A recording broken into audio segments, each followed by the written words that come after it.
네, 1부 방송 잘 보셨나요? 2부 방송도 저희 알차게 준비했습니다. 채널 고정해 주시고요. 지금 이어서 시작합니다.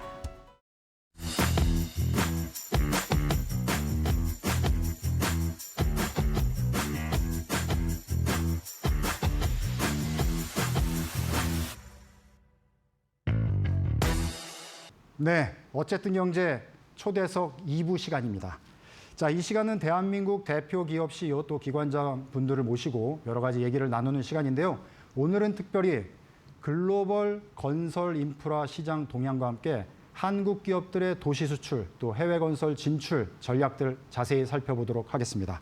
자, 이 자리에는 앞서 화면에서 미리 잠깐 보신 한만희 해외건설협회 회장님 나와 계십니다. 네, 안녕하세요. 안녕하세요. 네.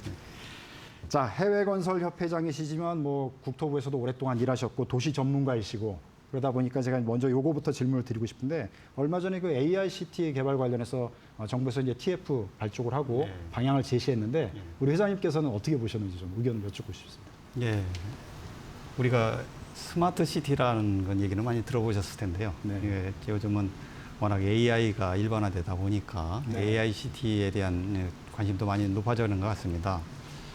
그 AI 시대라는 거는 이제 그 도시 전반에 대해서 인공지능 기술을 적용해가지고 도시 문제를 해결해 나가는 그런 도시를 말하는데 잘 아시지만 그 도시에는 여러 가지 문제가 발생을 합니다. 근데 네. 이런 문제를 갖다가 가장 효율적이고 그리고 체계적으로 개선하고 복구해 나가는 그런 도시가 좋은 도시라고 이렇게 우리가 평가를 할 수 있습니다. 네. 그런 면에서 여러 가지 면에서 이제 스스로 해결책을 모색해 나가는 그런 AI를 갖다가 적극적으로 활용한다면은 네. 도시 문제를 가장 효율적으로 해결할 수 있는 그런 도시가 될 수 있고, 따라서 기존의 도시와는 다른 차원이 다른 아주 효율적이고 체계적이고 또 어떤 면에서는 창조적인 도시로까지 발전할 수 있는 그런 계기가 될 것이라고 생각을 합니다. 그래서 정부에서 그 TF팀을 구성을 해서 이에 대해서 네. 전략을 수립한다는 것이 어떤 면에서 굉장히 시의적절한 그런 네. 조치라고 이렇게 저는 생각하고 있습니다. 네. 자, 방향성이나 내용 면에서 시의적절하고 좋은 방향이다 이렇게 말씀을 해주셨는데, 자, 근데 전문가들 사이에서는 우리가 도시개발의 경쟁력이 있고 AICT 다 좋은데 중국이 실증 사업에서는 어떤 면에서 좀 앞서지 않았냐, 중국한테 우리가 너무 뒤진 거 아니냐 이런 견해들도 있거든요. 우리 회장님은 어떻게 보십니까? 예, 맞는 말씀입니다. 아, 그런가요? 중국이 네. 그런 도시의 실증 면에서는 우리보다 훨씬 앞서 있다고 말씀을 드릴 수가 있고요. 네. 근데 그것은 우리나라하고는 여러 가지 면에서 여건이 다르기 때문에 그것이 가능하다. 네. 왜냐하면 개인정보라든가 이런 것을 어떤 면에서 수집하고 활용하는 데 있어서 중국에서는 별 제한이 없습니다. 네. 근데 우리 같은 경우에는 아무래도 개인정보 보호라든가 인권 문제라든가 이런 것이 있기 때문에 네. 무제한적으로 이런 개인정보를 활용해서 그런 시스템을 갖다 구축하기는 어렵고요. 네. 따라서 그런 면에서 우리가 중국이 발전하는 것을 따라가기는 쉽진 않다. 네. 다만 우리는 우리 나름대로의 또 강점이 많이 있습니다. 네. 뭐냐면은 우리나라가 초고속 인터넷망이라든가 그리고 우리가 콤팩트 시티라고 그러죠. 그런 네. 집약적인 도시. 그리고 우리가 스마트 시티 경험이 또 충분히 있고, 그리고 행정의 효율성 면이라든가 또 국민들의 적응성 면에서 네. 여러 가지 스마트 시티를 발전시킬 수 있는 요건을 갖고 있었고, 네. 그래서 우리나라의 서울이 전 세계적으로도 앞서가는 그런 스마트 시티라고 인정을 받고 있습니다. 네. 따라서 우리가 가진 이런 강점을 잘 활용을 하고 여기에 또 AI 기술을 접목을 한다면은 우리 나름대로의 별도의 그 AICT를 구축할 수 있고 그것이 또 전 세계적인 강점을 보일 수가 있다, 이런 생각을 갖고 있고요. 따라서 중요한 것은 기술 경쟁이라든가 속도 네. 경쟁이 아니고 네. 어떻게 시민들의 삶의 질을 갖다가 네. 높일 수 있느냐, 네. 그런 것을 갖다가 같이 고민하고 해결책을 마련하는 것이 더욱 중요하다, 이렇게 네. 생각을 하고 있습니다. 그러니까 우리가 이제 스마트 시티, AI 시티 이렇게 얘기를 했을 때 너무 기술, 어떤 걸 실증하는 그 시험 모델 이거에 너무 집중하기보다는 인간의 삶의 질이 더 나아지고 행복한 삶을 영위하는 거에 우리가 어떻게 적용을 시킬지 그런 쪽으로 관점을 보면 우리의 경쟁력이 상당히 높을 수 있다. 이렇게 이해를 하면 되는 건가요? 예, 맞습니다. 그 도시 문제에 대해서 기술을 많이 적용을 해가서 편리해지고 또 효율적으로 바뀔 수는 있지만 근본적으로 사람들이 살고 생활하는데 편하고 네. 즐거워야 되거든요. 네. 그런 기본적인 가치를 갖다가 네. 어떻게 살려나가면서 더 좋게 만들 것이냐. 네. 여기에 더 방점을 두어야 된다 이렇게 네. 생각하고 있습니다. 자, 그럼 산업적인 차원에서는 이제 한국이 도시 수출을 모색하고 있지 않습니까? 그래서 옛날에 이제 단순한 도시 수출이었다면 앞으로 이제 스마트 시티, 뭐 나아가서 이제 AI 시티 수출이 될 텐데 어떤 준비들이 필요하다고 보시는지 또 변호를 말씀해 주세요. 여러 가지 뭐 전략도 필요하고 준비도 있어야 되겠습니다만은 역시 우리나라가 그런 스마트 시티 분야에 있어서 실제로 잘 적용을 하고 돌아가고 있다는 것을 보여주는 것이 제일 중요하다고 보고 있습니다. 네. 그래서 우리의 강점을 가진 그런 스마트 시티를 갖다가 내세울 수 있어야 된다 이렇게 네. 생각을 하고 있고요. 잘 아시지만 이게 도시라는 것은 다 성격이 다릅니다. 네. 뭐 대도시, 중수도시, 뭐 공업도시도 있고, 뭐 농업도시도 있고, 뭐 여러 가지 다 다르기 때문에 이것이 일관돼서 또 동일하게 이렇게 스마트 시티라고 정의하기는 어렵습니다. 네. 그래서 이제 그 도시의 특성에 맞게 어떻게 그 스마트 시티화하느냐 네. 거기에다 우리가 중점을 둬야 될 것 같고요. 그래서 이제 지금 서울처럼 여러 가지 면에서 앞서가는 스마트 시티가 있는 반면에 아직 네. 지방의 경우에는 제대로 스마트 시티가 구현되지 않은 그런 네. 도시들도 많이 있습니다. 그래서 지금 앞서가고 있는 도시들은 또 AI 기법을 이용해서 좀 더 발전된 그런 도시로 발전시켜 나가는 것이 중요하고 지방 도시의 경우에 또 특성을 살려가지고 나름대로의 그 AI 시티를 구현해 나가는 게 중요하다 이렇게 보고 있습니다. 따라서 이런 것을 위해서 이제 전략이라고 그러면은 각 도시별로 나름대로 이제 그 AI 시티 정책을 수립하게 하고 이에 대해서 중앙 정부가 네. 기술적이라든가 재정적으로 지원해 가면서 각 그 도시에 맞는 특유의 그런 AI 시티를 구현해 나가는 것이 굉장히 중요하다고 보고 있고요. 네.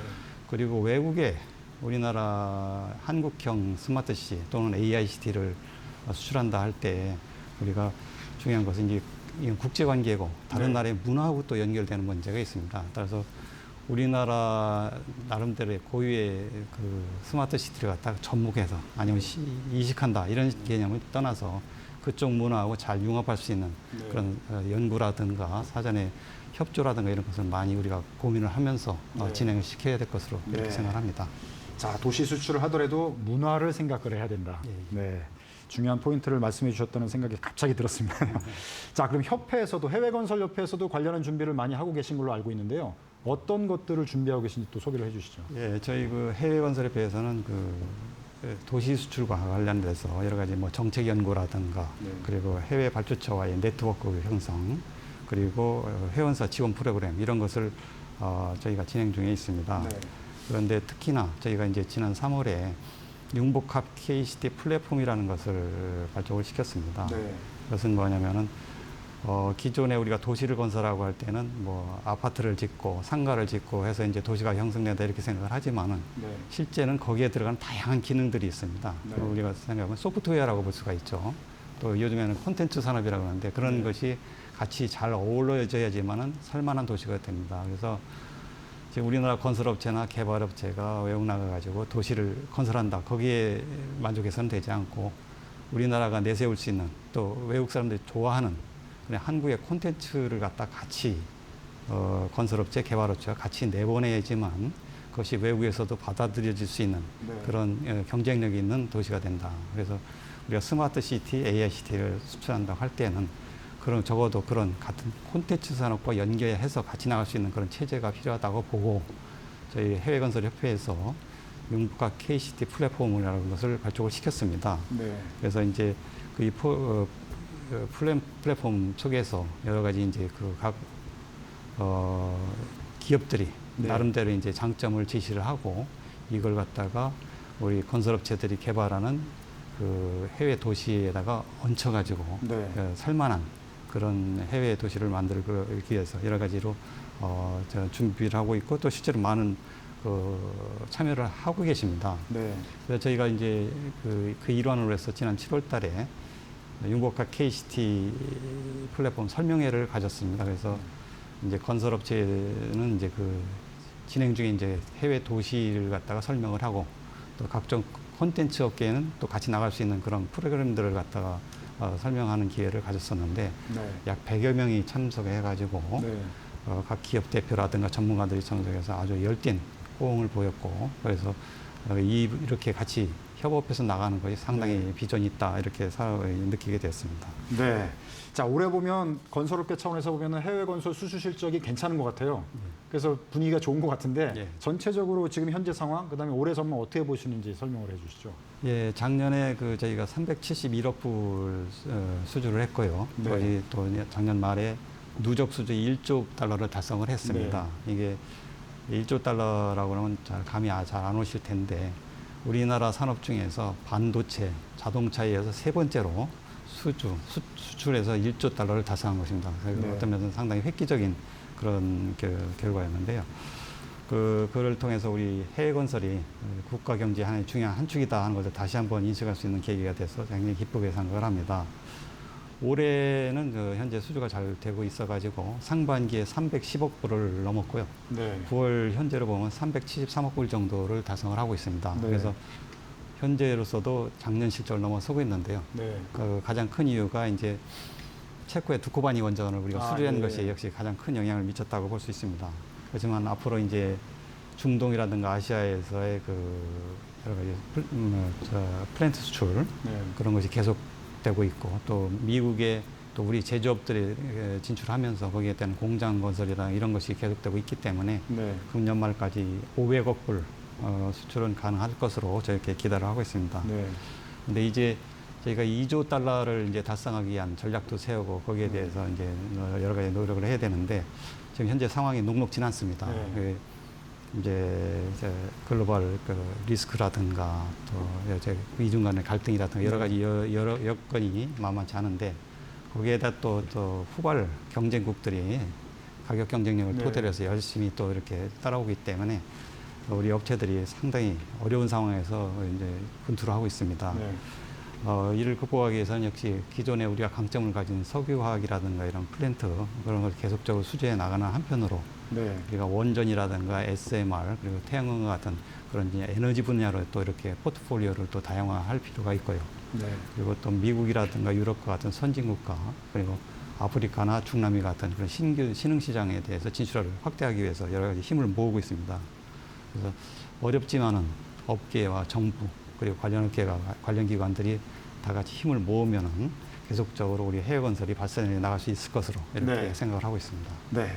지금 녹록지 않다고 이제 상황을 말씀해 주셨는데 그렇다면 이제 차원이 다른 전략이 필요하잖아요. 예. 내년 내후년 우리가 그냥 해외 건설 수출을 계속 높이기 위해서는 어떤 차원이 다른 전략을 준비하고 계신지 그것도 좀 말씀해 주시면 좋을 것 같습니다. 예, 지금 말씀하신 대로 이제 기존의 인프라를 수주하는 그러니까 이제 단순 수주 시공 이런 방식의 해외 건설은 한계가 있다. 네. 그래서 뭔가 기획, 네. 설계, 금융 조달 네. 그리고 시공과 관리 운영까지 일괄해서 네. 토탈 패키지 형식으로 해서 솔루션을 제공하는 그런 식의 이제 진출 전략을 마련해야 되고요.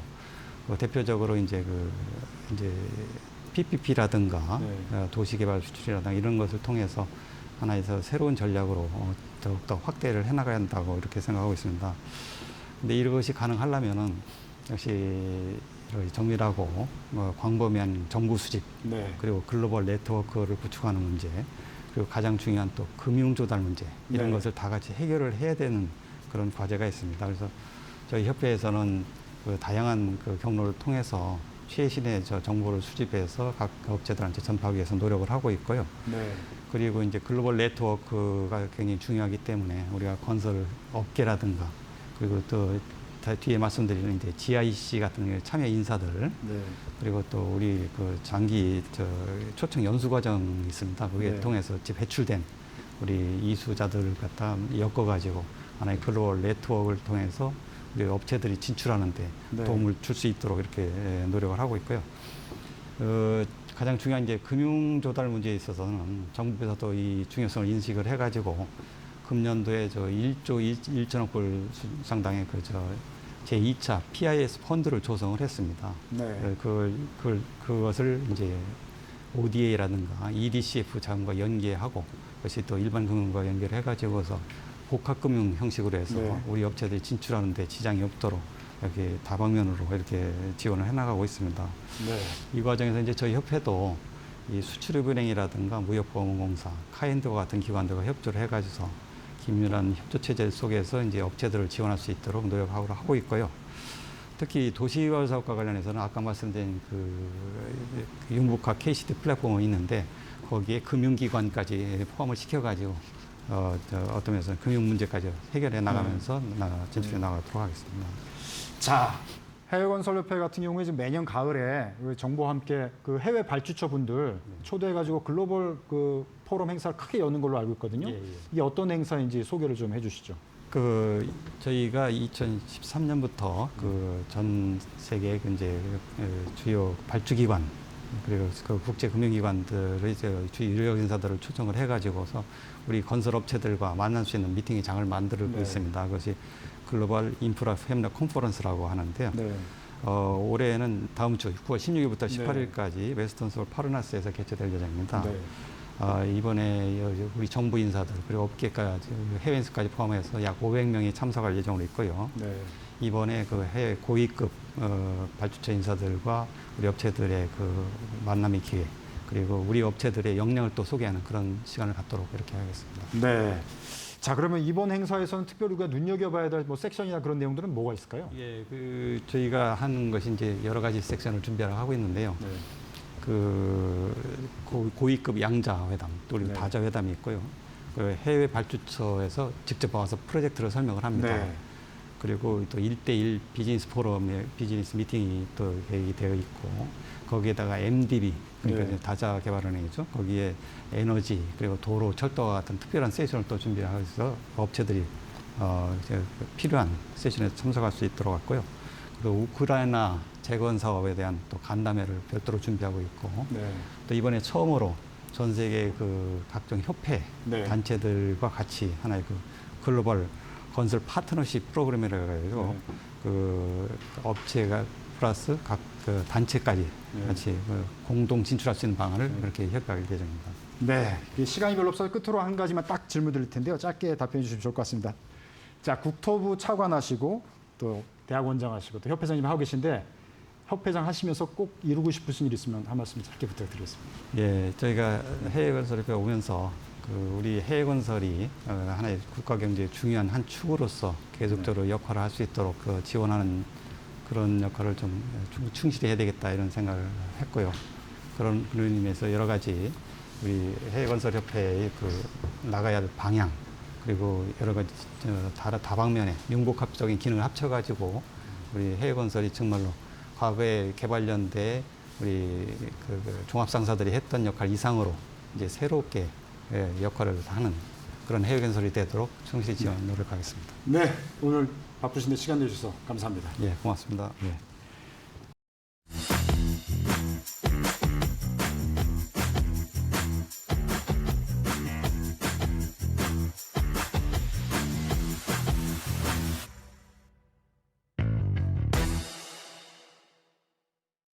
네, 어쨌든 경제 2부 시간 돌아왔습니다.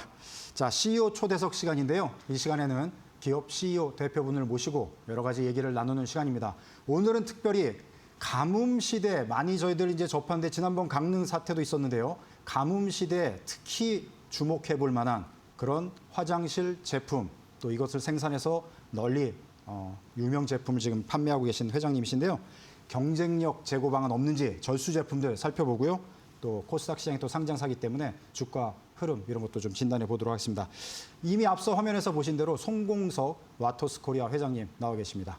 네, 안녕하세요. 안녕하십니까.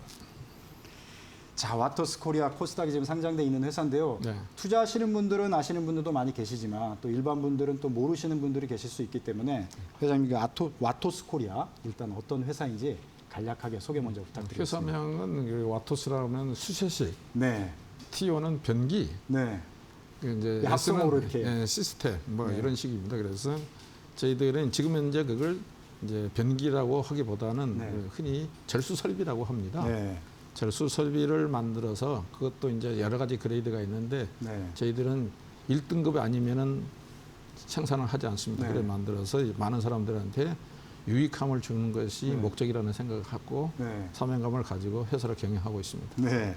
제가 이제 앞서 소개를 드릴 때 가뭄 시대, 네. 또 얼마 전에 강릉에 정말 가뭄이 들어가지고 네. 국가 재난 지역 그렇게 해서 선포까지 하지 않았습니까? 그래서 네. 그걸 보는 순간 저는 회장님 생각이 났거든요. 예, 예.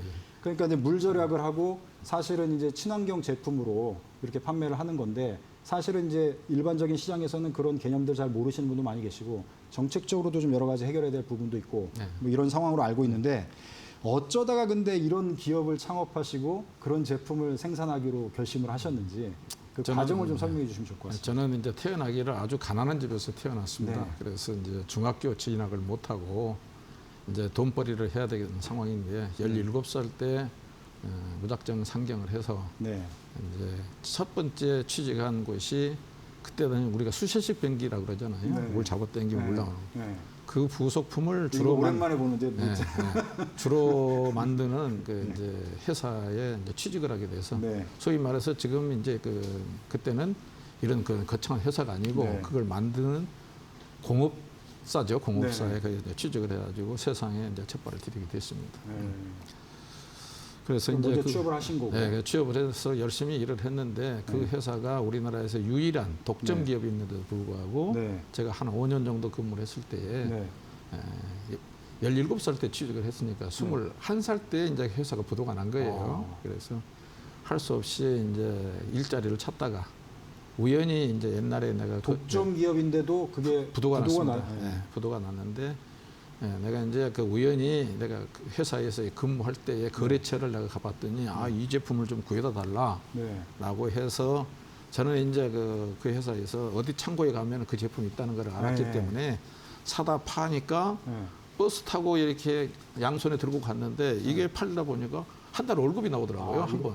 그래서 이제 이거 할 수 있겠다. 그래서. 아, 그래서 이제 그 자꾸 이제 했는데 네. 그 재고가 네. 이제 생산을 하는 업체가 없어졌으니까 네. 바닥이 나서 네. 재고가 이제 떨어졌잖아요. 네.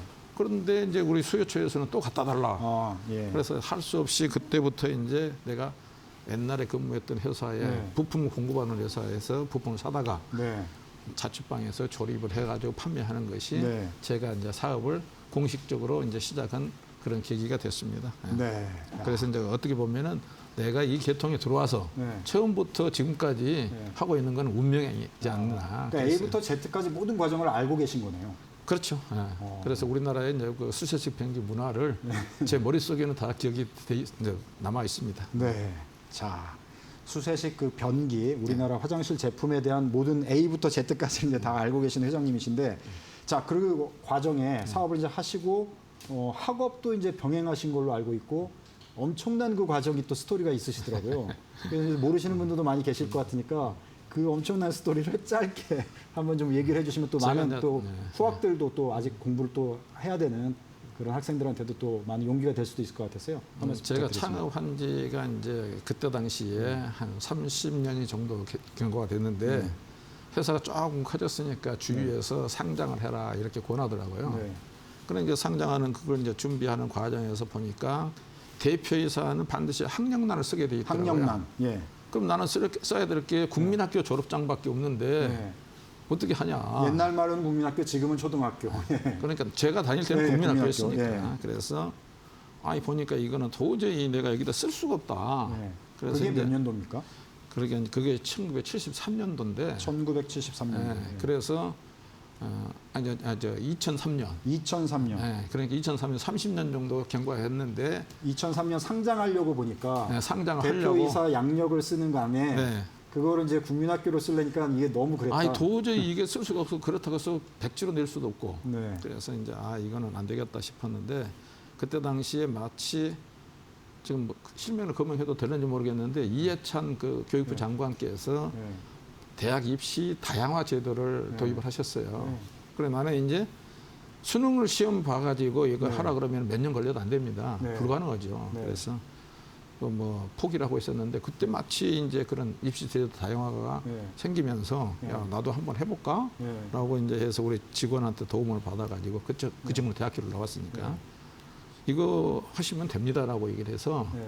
그걸 하려고 그러면은 한번 해볼까 그랬더니 네. 첫 번째 조건이 고입검정, 대입검정 네. 패스를 해야 된다는 거예요. 네. 고졸 이상의 학력이니까. 네. 그래서 그때부터 이제 공부를 시작해가지고 네. 이제 검정고시를 준비했는데 네. 그 선생을 아주 과외 선생을 잘 만났어요. 네. 그 선생이 이거 책 두꺼운 거 다 읽으려면 몇 년 걸려도 안 되니까 방법을 바꾸십시다 그래서 어떻게 하냐.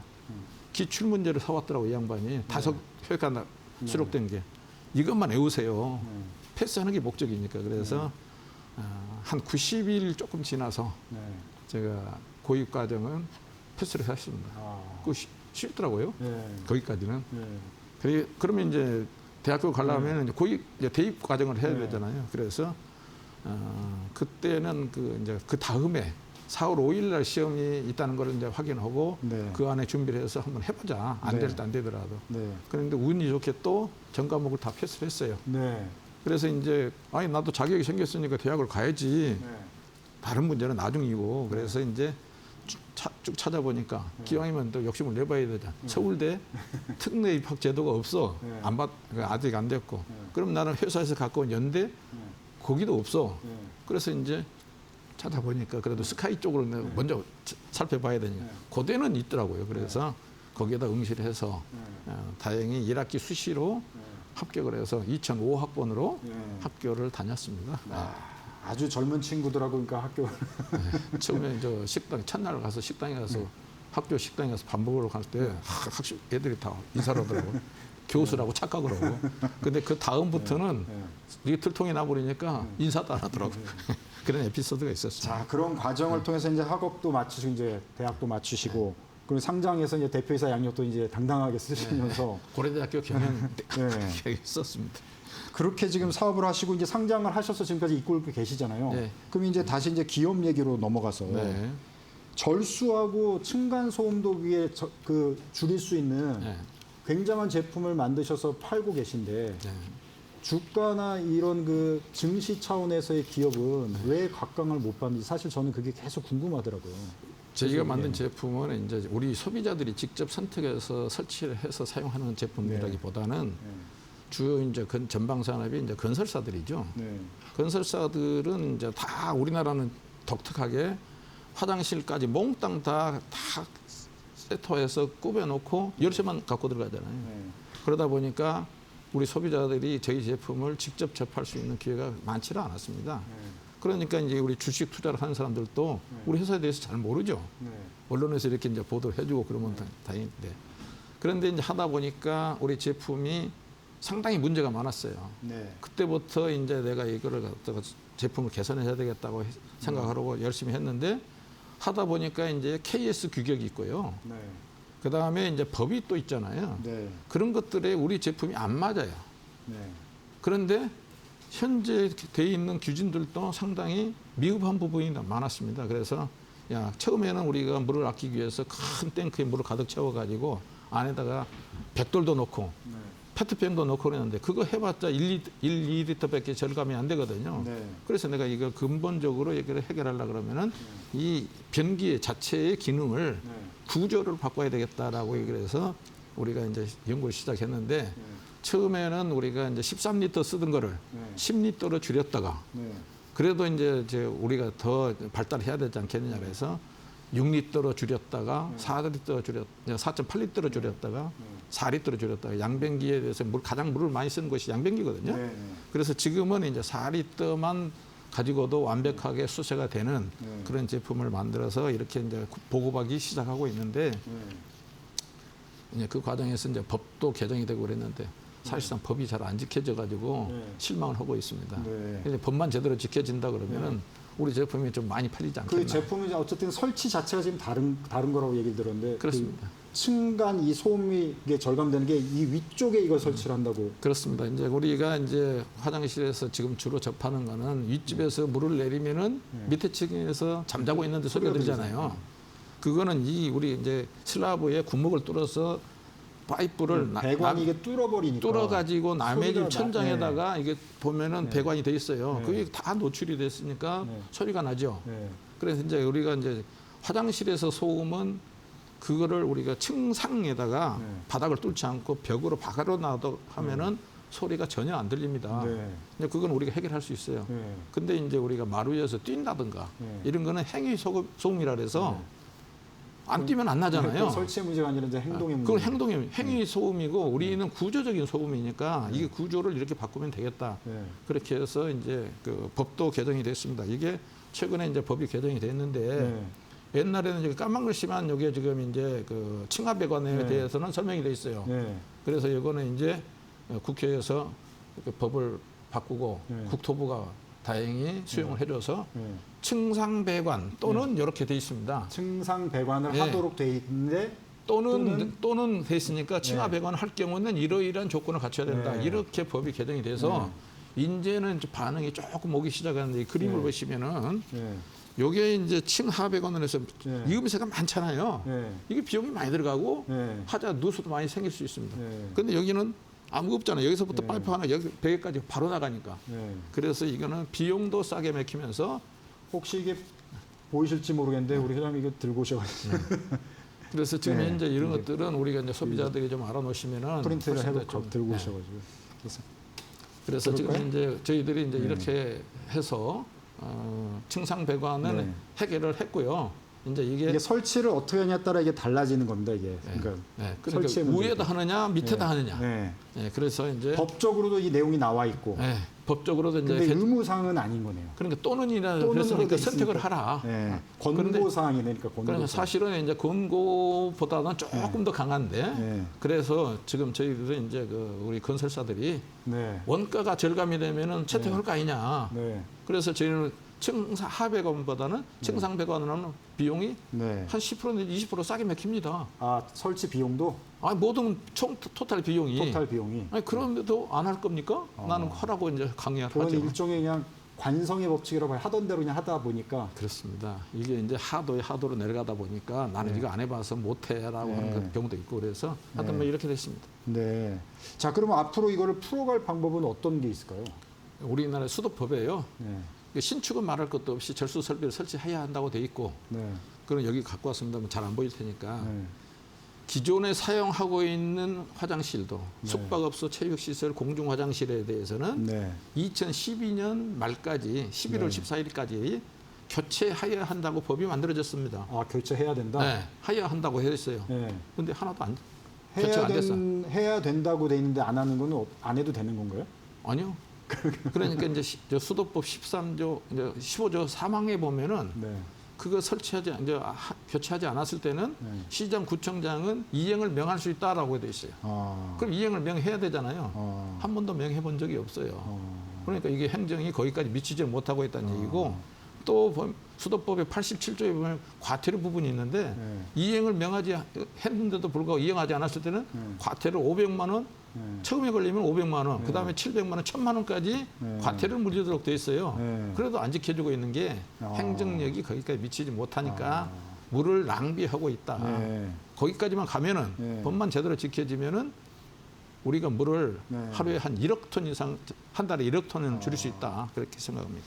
자, 그럼 주가로 잠깐 이제 얘기 좀 여쭤보고 싶은데요. 최근에 이제 자사주 매입 이제 결정하시고 네. 그러면서 이제 그래도 좀 박스권에 갇혀 있던 게 좀 상단으로 네. 변화된 모습이 좀 보이는 것 같더라고요. 그래서 앞으로 이제 그 주가 관리나 이런 것들은 어떻게 하실 계획이신지 좀 말씀해 주세요. 네, 저희들이 이제 주가를 이제 인위적으로 관리한다는 건 말이 안 되고요. 예. 저희들은 이제 본질적인 문제, 이익을 많이 내서 네. 주주들한테 이제 배당을 하는 네. 이제 그런 그래서 정책을 이제 써야 되는데 네. 최근에 이제 저희들이 외부 사정에도 있지만 자체도 이제 문제가 좀 있고 그래서 네. 지금은 이제 상당히 매출이 지금 줄어들고 있습니다. 네. 뭐 우리 주주들한테는 솔직하게 말씀드려야 돼요. 네. 그럼 6개월마다 우리는 또 공시를 하니까 네. 그게 나타나 있어요. 그래서 주가가 움직이지는 못해서 네. 작년 4월 달에 저희들이 이제 제가 갖고 있는 지분을 일부를 이제 큰 아들, 작은 아들, 네. 난 아들이 둘이밖에 없으니까 네. 증여를 해가지고 승계를 시켰습니다. 네. 오해를 하는데 아니 승계할 때에 세금을 적게 내기 위해서 네. 주가를 억누른다는데 그건 불가능한 얘기거든요. 네. 그거는 이제 뭐 주가 조작을 해야 되는데 그건 불가능한 네. 얘기고 그래서 그럼에도 작년에 4월 달에 이제 증여를 해서 그러면은 이제 우리 네. 투자자들이 조금 안심하고 투자를 하지 않겠느냐 그랬는데 워낙 네. 소형주다 보니까 네. 움직임이 좀 적었는데 그래서 지금 우리 초반에도 작년 하반기부터 주가가 안 좋았잖아요. 네. 2천 뭐 3,300대 그때에서 놀았으니까. 네. 야 그러면은 우리 주주들이 오해를 하고 계시는데 네. 오해를 불식시키기 위해서 나는 그런 사람이 아니라는 걸 증명하기 위해서는 그럼 우리 회사 여유 자금을 가지고 네. 자사주 좀 사자. 네. 그렇게 해서 지금은 한 60만 주 이상을 샀습니다. 네. 그러니까 목적이 뭐냐? 내려가는 걸 폭락하는 것을 네. 방어하는 차원이 있습니다. 네. 네. 알겠습니다. 자, 그러면 말씀하신 대로 이제 자제분에게 이제 그 지분을 이제 넘기셔가지고 이제 경영권이 넘어간 상태 앞으로 그 기업의 이제 계획을 짧게 한 말씀은. 저는 이제 뭐 일을 해야 될 팔자로 타고난 사람이라 네. 앞으로도 계속해서 일을 하는데 우리가 지금 계속해서 솔직히 말씀드리면은 올 상반기에 지금 영업 손실이 발생되고 있는데 그 비용을 좀 줄이기 위해서라도 제가 연말에 리타이어를 해가지고 사실은 무보수 봉사를 하려고 그럽니다. 이제 그렇게. 네. 아, 시간이 없어가지고요. 자, 오늘 좀 바쁘신데 나오셔서 감사드리고요. 네, 네.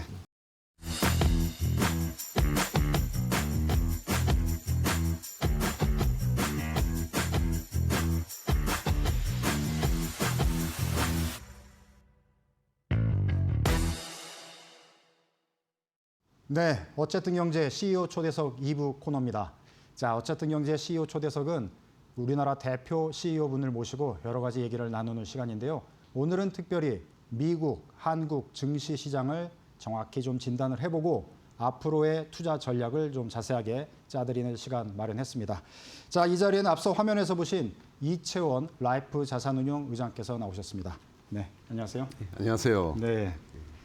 자, 저희가 작년 말이었나 올 초인가 제가 다른 자리에서 인터뷰할 때 그랬었죠. 한국 증시, 예. 뭐 미국 증시 어떻게 전망하시는지 여쭤봤을 때 예. 올해 2025년에는 예. 한국 증시가 굉장히 좋아질 테니까 예. 작년의 실망감을 버리고 예. 한국 증시에 관심을 갖고 투자를 해야 된다.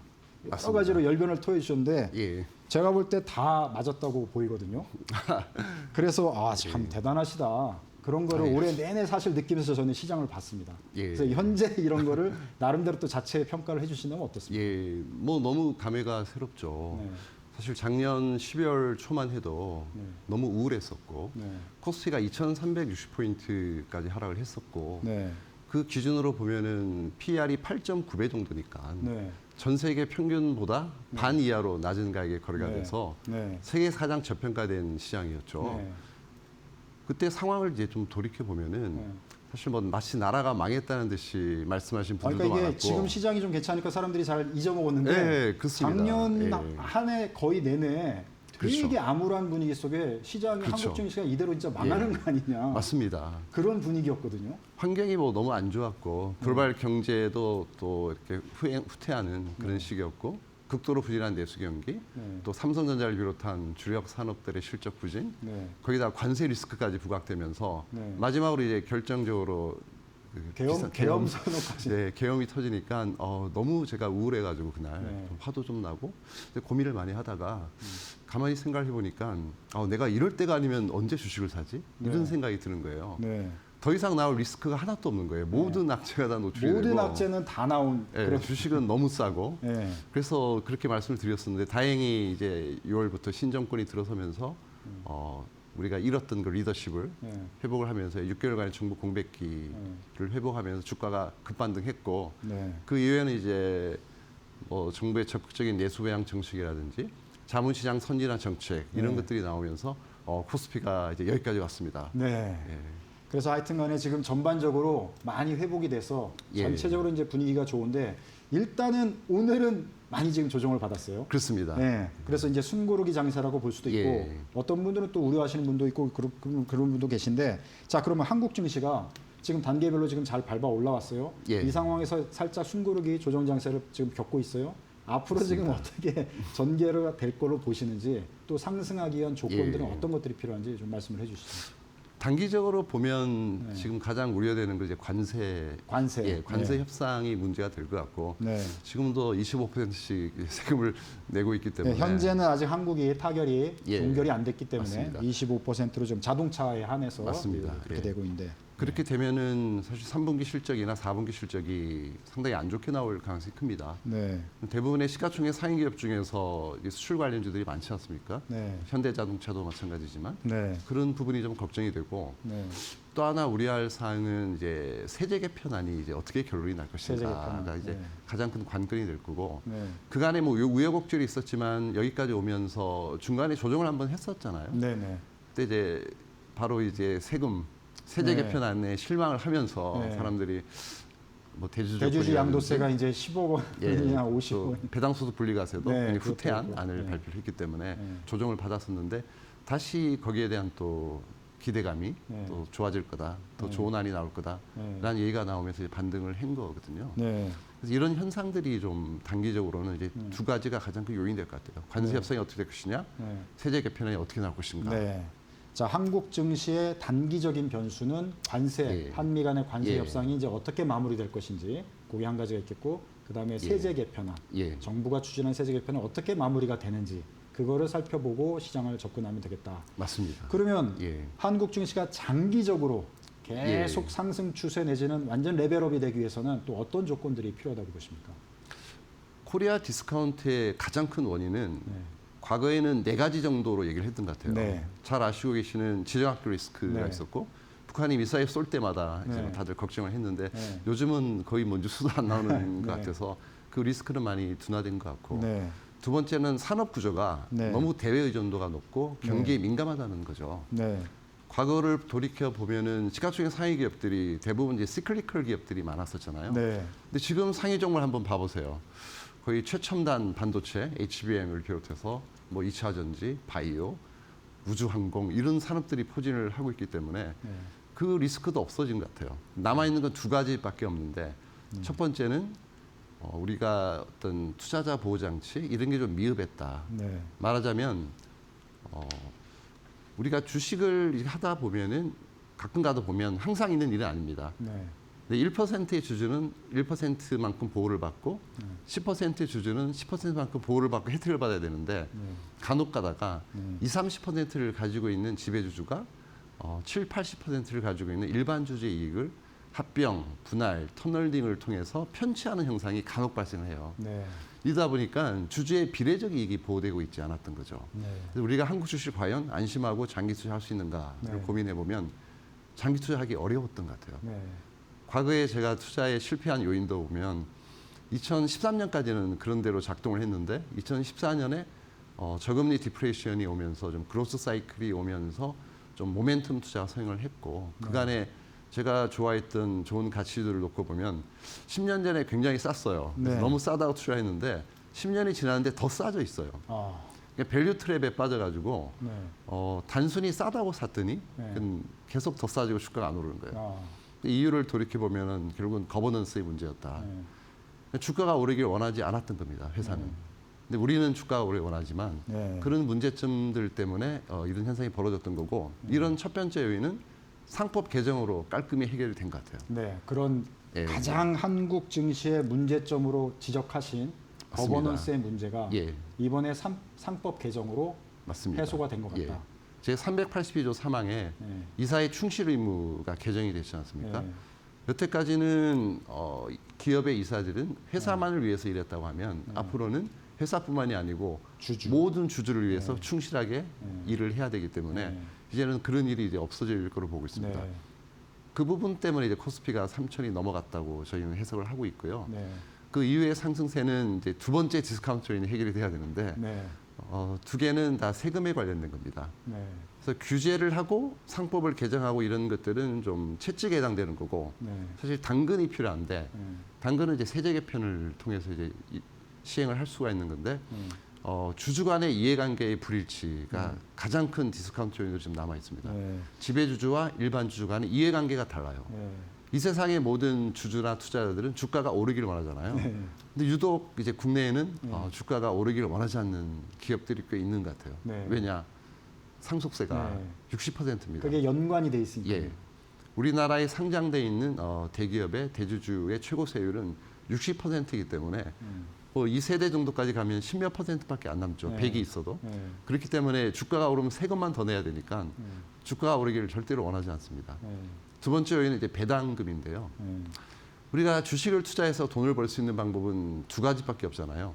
시세 차익을 얻든지 배당금을 받든지. 네. 근데 어제 샀다가 오늘 팔아도 세금은 없어졌어요. 이제 네. 금투세가 폐지됐으니까. 근데 보통 장기 투자자가 이제 배당 투자를 많이 하는데 최소한 뭐 1년 이상 이렇게 들고 계신 분들이 1년에 5% 정도 배당을 받으려고 네. 주식을 보유하고 있는데 배당금을 받으면 이제 세금을 최고 세율이 49.5%지 않습니까? 지방세 포함해서. 근데 만약 대주주가 회사를 매각하면 최고 세율은 27.5%입니다. 그래서 여기서 심각한 세율의 불일치가 벌어지는 거죠. 회사를 팔면 27.5, 배당을 받으면 49.5. 그러니까 굳이 미리 배당을 하면서 세금을 2배 낼 이유가 없잖아요. 세금 배당을 안 하고 있다가 마지막에 회사를 엑시트할 때 그때 27.5% 내면 되는데 굳이 미리 세금을 49.5를 낼 필요가 없으니까 배당을 안 하는 거예요. 이런 두 가지 요인이 이제 마지막 남아 있는 코리아 디스카운트 요인이고 이 두 가지가 해소가 된다면 코스피는 코스피 5천 가능하다. 이머징 평균이 지금 4,500포인트거든요. 이머징 저희가 PR이 11점 몇 배니까 이머징이 14점 몇 배 정도 되거든요. 그 정도 가면은 저희가 4,500포인트인데 이머징에 속해 있는 이제 국가들의 면면을 보면은 뭐 이집트, 말레이시아, 인도네시아, 칠레 이런 쪽이라서 뭐 그 국가들이 뭐 저희보다 아주 뛰어나다 이렇게 보기는 어려운 국가들이거든요.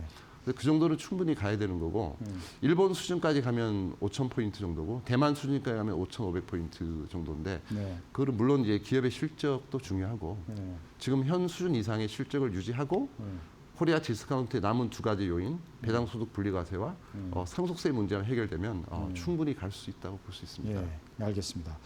좀 이제 미세한 문제일 수도 있는데요. 어저께 사실 정부가 발표해가지고 제가 이제 질문 드리는 건데 금융위하고 금감을 합치려다가 안 합치기로 지금 했잖아요. 다시 발표했죠. 네, 안 합치기로. 합치려고 하다가 안 합치기로. 그렇습니다. 근데 그 불씨가 좀 남아 있는 것 같은데 의장님은 어떻게 보세요? 이 이슈는? 결국은 어떤 방향을 가든지 당국의 방향은 뭐냐면 투자자 보호를 강화하겠다는 겁니다. 방향은 투자자 보호인데 그걸 이제 어떤 식으로 실행하냐의 문제에서 이제 두 주식 그렇죠. 합치냐 마냐 뭐 그런 건데. 그게 이제 뭐 합치든 합치지 않든 결국은 투자자 보호 강화로 갈 겁니다. 그 방향에 대해서 뭐라고 할 말이 없고 맞다라고 생각해요. 단지 이제 저희가 우려하고 있는 거는 너무 규제나 제재 위주로 가기보다는 뭔가 좀 사고 예방, 교육 이런 거를 좀 강화해서 사고가 안 나도록 좀 지도 편달을 좀 하는데도 강화를 했으면 좋겠다는 생각이 들고 금융 당국은 이 금융기관에 대한 이제 규제보다는 좀 규제를 풀어주고 왜냐하면 우리나라 제조업은 아주 강합니다. 지금 글로벌 기업들도 많이 탄생했지만은 글로벌 금융기업이 지금 없지 않습니까? 그래서 우리나라의 금융산업은 성장 초기 단계예요. 이제 걸음마 단계인데 여기서 좀 북돋아주고 지원도 해주고 응원을 해줘서 좀 금융산업에서 좀 글로벌 금융기업이 나올 수 있도록 해줬으면 좋겠다. 이제 그런 바람이 많은 거죠. 자, 그럼 이제 미국 증시 또 미국 투자 많이 또 하시니까 미국 증시도 올해 굉장히 좋게 계속 역대 최고치 경신하면서 그렇습니다. 거기도 지금 최근에 조금 조정받는 그런 모습인데 미국 증시는 어떻게 전망하십니까? 미국 증시는 당연히 나쁘지 않겠죠.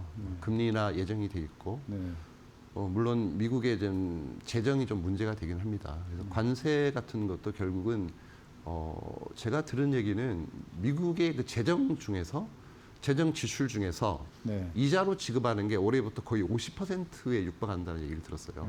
그만큼 부담이 크기 때문에 금리도 내려야 되는 거고 지출은 줄이고 수입은 늘려야 됩니다. 그래서 뭐 관세 정책을 이렇게 펼치고 있다고 생각하고 있는데 기본적으로는 미국 시장 나쁘지 않게 봐요. 왜냐하면 유동성 장세이지 않습니까? 그래서 내년 상반기 정도까지는 금리가 두세 차례 정도 인하될 가능성이 크기 때문에 시장은 나쁘지 않을 것 같은데 문제는 미국 시장을 주도하고 있는 건 대부분 IT 기업, AI 이런 쪽이 강한데 AI의 기술 진전 속도가 조금 더뎌지는 것 같아요. 최근에 보시면 뭐 오픈 AI나 이런 어떤 그 탑 기업들 있잖아요.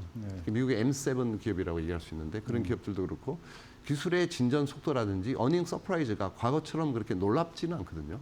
좀 평준화되고 있는 느낌. 그래서 미국의 대형 섹터가 크게 오르긴 좀 쉽지 않을 것 같은 생각이 들고 왜냐하면 미국의 지수 자체가 지금 밸류에이션 부담이 너무 크고 너무 급히 올랐잖아요.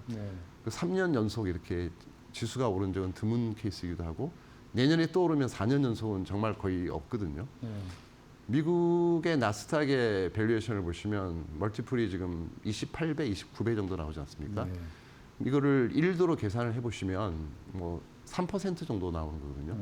미국에 상장돼 있는 나스닥 기업이 1년에 이익을 창출할 수 있는 파워가 연간 3% 정도 되는 겁니다. 네. 근데 현재 미국의 금리는 뭐 4% 정도고 향 뭐 3 정도로 낮아지겠지만 금리나 주식이나 일드가 비슷해요. 둘 다 3% 버는 사업인 거거든요. 근데 우리가 소위 리스크 프리미엄 이론이라는 게 있지 않습니까?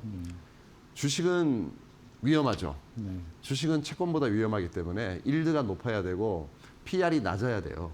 우리나라 같은 경우를 예를 들어 보면 우리나라의 PR은 11배 정도, 11배 정도이기 때문에 일드가 9% 정도 나오거든요. 근데 우리나라의 PR은 11배, 일드는 9%. 우리나라의 금리는 지금 2.5% 수준이기 때문에 9%와 2.5는 일드 갭이 많이 차이가 나잖아요. 네. 6.5% 이렇게 차이가 나기 때문에 미국은 그게 제로입니다. 네. 그래서 일드 갭으로 보면은 좀 미국이 밸류에이션 부담이 크다. 그리고 네. 너무 좋은 게 두려운 거죠. 네. 자, 이게 너무 좋은 게 두려운 거다 이렇게 말씀하셨는데 하여튼 미국 증시가 어쨌든 나쁠 그런 큰 이유는 별로 없어 보이는데 예. 어쨌든 지금까지 너무 많이 올랐기 때문에 그렇습니다. 조심하게 예. 접근을 해야 된다. 예. 자, 그렇게 이해가 될 것 같은데 그럼 단기적으로 지금 이제 이제 주말이고 또 추석 연휴를 앞두고 있지 않습니까? 예. 이런 때 우리가 고민이 많잖아요. 예. 한국 증시, 미국 증시 어떻게 어프로치를 하는 게 좋을지 조언을 좀 주시는데요. 네, 간단히 말씀드리면 미국 증시는 뭐 방금 말씀을 드렸으니까 네. 저는 대형주보다는 이제 소형주로 접근하는 게 좀 미국은 괜찮을 것 같고 네. 근데 소형주는 난이도가 높습니다. 네. 한국 사람이 미국에서 중소형주를 매매하는 게 쉽지 않기 때문에 네. 접근하기는 좀 쉽지 않을 것 같고 한국 주식 같은 경우는 지금 좀 극단에 있어요. 한국 주식은 모멘텀 쪽과 이게 밸류 쪽이 이렇게 분포도를 보시면은 일본 같은 경우는 분포도가 밀집돼 있어요. 가운데. 네. 일본의 PBR이 1.6이고 PR이 16배라면 모든 주식이 대부분 가운데 있어요. 네. 일본은 PR이 30배거나 PBR이 3배인 주식이 잘 없어요. 근데 우리나라 주식 같은 경우는 PR이 3배도 있고 100배도 있습니다. 그리고 PBR도 0.3도 있고 PBR이 10배 되는 기업도 있잖아요. 네. 근데 분포가 이런 식으로 저희는 좀 가 있는 거고 우리는 가 있는 거고 일본 같은 경우는 이렇게 가운데로 이렇게 몰려 있습니다.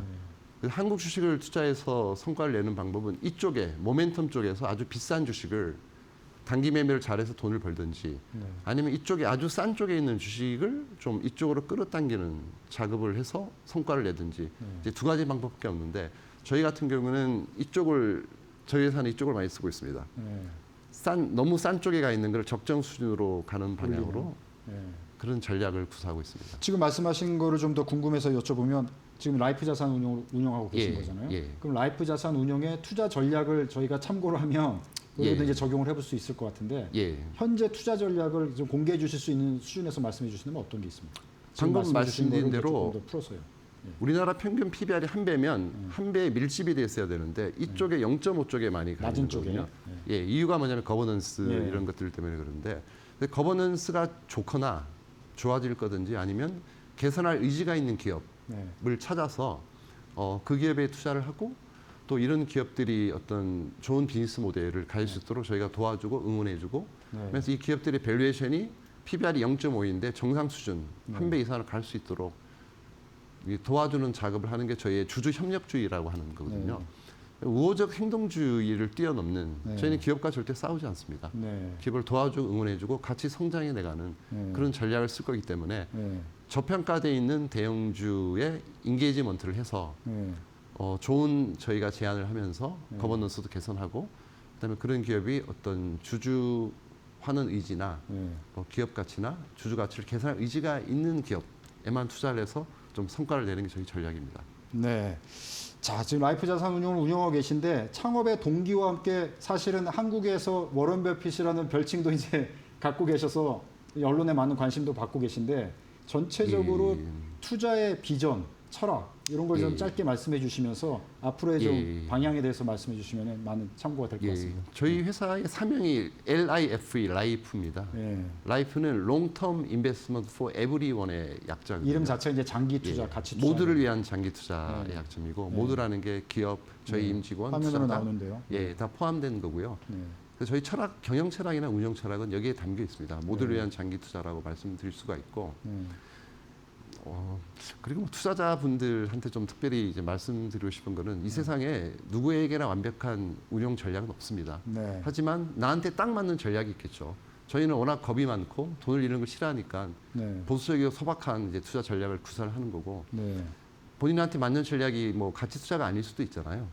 본인한테 딱 맞는 멋있고 화려한 옷보다는 정말 치수가 맞고 몸에 맞고 잘 어울리는 그런 옷, 그런 전략을 찾아서 투자하시는 게 중요할 것 같아요. 어떤 네. 방법은 중요하지 않습니다. 네. 아유, 말씀 감사합니다.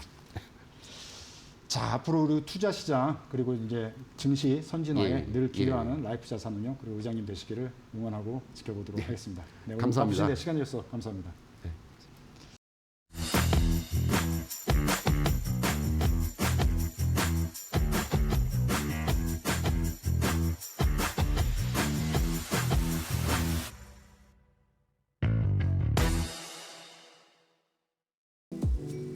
네, 추석 연휴에도 함께해 주신 여러분 고맙습니다. 추석 연휴 가족들과 풍요로운 한가위 보내시길 바라겠고요. 시청해 주신 여러분 고맙습니다.